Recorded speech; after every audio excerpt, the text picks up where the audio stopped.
حضرت نوح علیہ السلام کا مختصر قصہ۔ حضرت نوح علیہ السلام کی دعوت اور اس کا اثر۔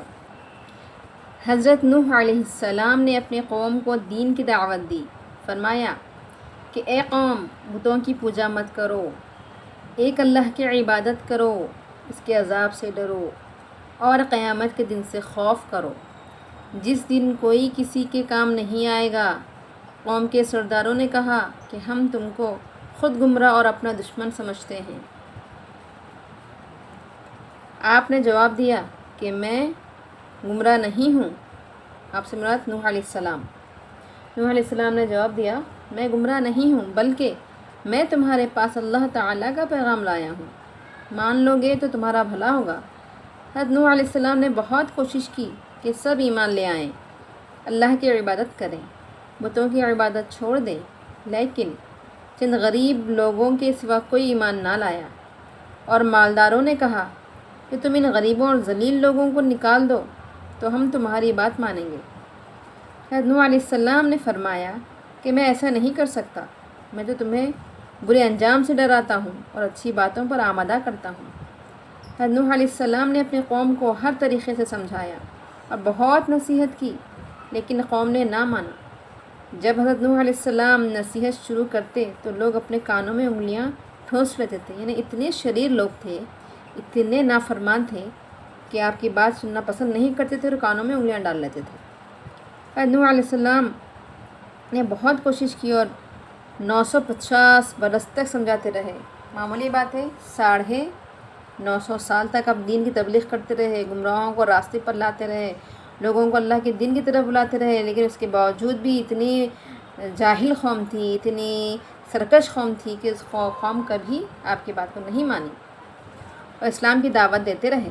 آخرکار حضرت نوح علیہ السلام صبر کرتے کرتے تھک گئے۔ قوم نے کہا کہ جس عذاب سے تم ہمیں ڈراتے ہو، اگر تم سچے ہو تو وہ عذاب لے آؤ۔ حضرت نوح علیہ السلام کو یہ سن کر بہت غصہ آیا اور انہوں نے اللہ سے دعا کی، اے اللہ، ان پر ایسا عذاب نازل فرما کہ ان میں سے ایک بھی کافر زندہ نہ بچے، یعنی جو بھی ایمان لائے ان کو چھوڑ کر جو بھی کافر ہے وہ ایک بھی نہ بچے، ایسا ان پر عذاب لا۔ اس طریقے سے نوح علیہ السلام نے دعا کی۔ جزاک اللہ خیر۔ اللہ تعالیٰ نے حضرت نوح علیہ السلام کی دعا قبول فرمائی اور ایک بڑی کشتی بنانے کا حکم دیا۔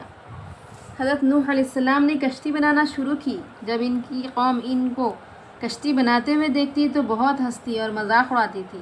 وہ لوگ کہتے تھے کہ اس کشتی کو ریت پر چلاؤ گے یا پہاڑ پر چڑھاؤ گے، دریا تو یہاں سے میلوں دور ہے۔ حضرت نوح علیہ السلام اور ان کے ساتھی اپنی قوم کے ہر مذاق پر صبر کیا کرتے اور صرف یہ جواب دیتے کہ آج تم ہم پر ہنستے ہو، کل انشاءاللہ ہم تم پر ہنسیں گے۔